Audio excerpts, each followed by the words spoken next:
Hey Adventures, so today is going to be another book review. This is going to be for Pendragon by Stephen R. Lawhead. So this is the fourth book, book 4 in the Pendragon Cycle. And it kind of takes place in between parts of book 3.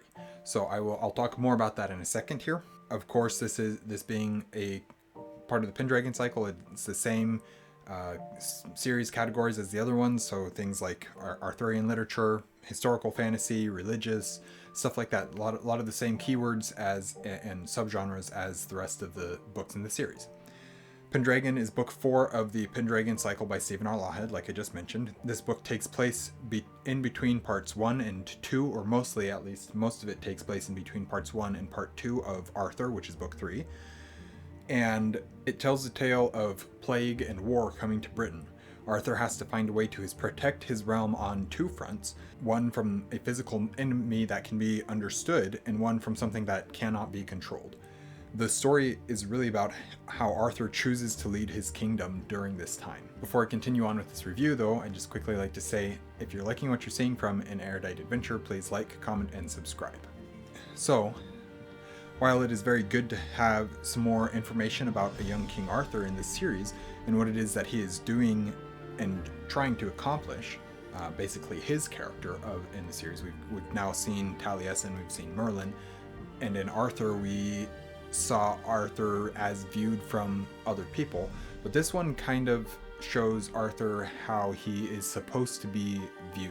It's coming from Merlin. Merlin is the narrator of this story, and so of course we're getting things flavored from Merlin's perspective, but it is very much, this is the book in which we learn about who it is that the character of King Arthur is. And so while it's very good for all of that to happen, I do think that I found this to be my least favorite book in the series. Apparently on Goodreads I was reading through some of the reviews just briefly, trying to refresh my memory on this book, and there's a lot of people who liked it more than Arthur, and I can see why in some ways, but also I feel like just in general the storytelling wasn't as strong.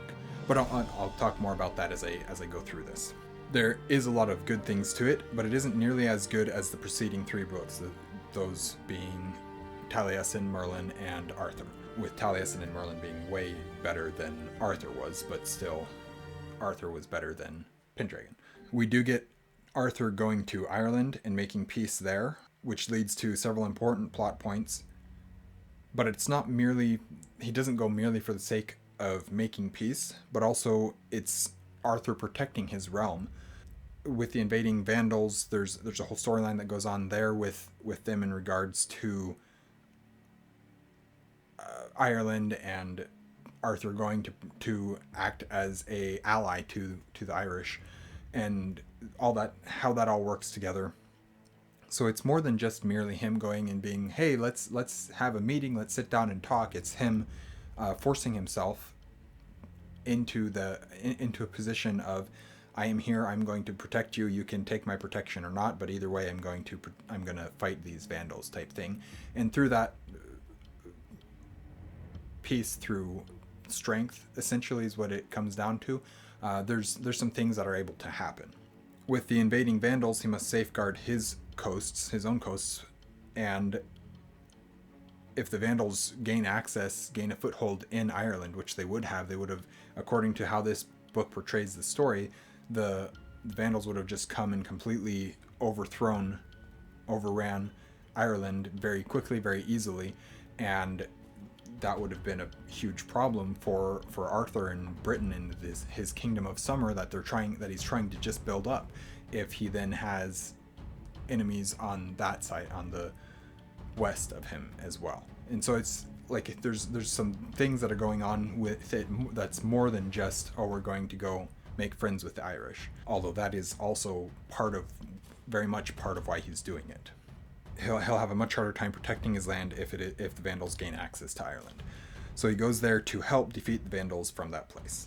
All right, I did a lot more talking that was not written down on my script here than I often do, and so let's continue on here now. This is a much smaller scale story, and really is about Arthur proving himself to himself, to his people, to Guinevere, to the leaders of the realm, to his kingdom, and truly coming into his own. Thus, it is an important story to tell. And unlike Arthur in its portrayal of battles, it is Arthur portrays battles in a very, it looks at them in a broad overview of the events rather than a detailed description of what's happening or what's going on, or rather how the characters are perceiving things. And that difference is very obvious, and you do notice that difference reading Pendragon. And so unlike Arthur in its portrayal of battles, Pendragon is far more character focused and shows us the kind of man that Arthur is. It also shows us more humanity from Merlin, showing that he isn't always right in his predictions and in the things that he's thinking or expecting to come about. Sometimes he gets things wrong, and it's hard for, he owns his mistakes, he has to, but it's hard for him, especially after the events that happen in Merlin and what all happens to the character of Merlin in his own book. So there's a lot of humanization that goes into Merlin at this time, even though we know he's very human.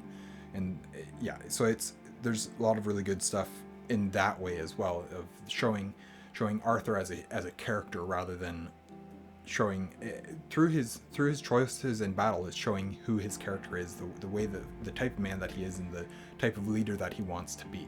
And it brings more characters into prominent roles, such as Guinevere. We also see more important moments from Arthurian lore, such as the Battle of Badon Hill. So Guinevere becomes the main character. Battle of Badon Hill is a major moment in this book, a major battle that takes place in this book.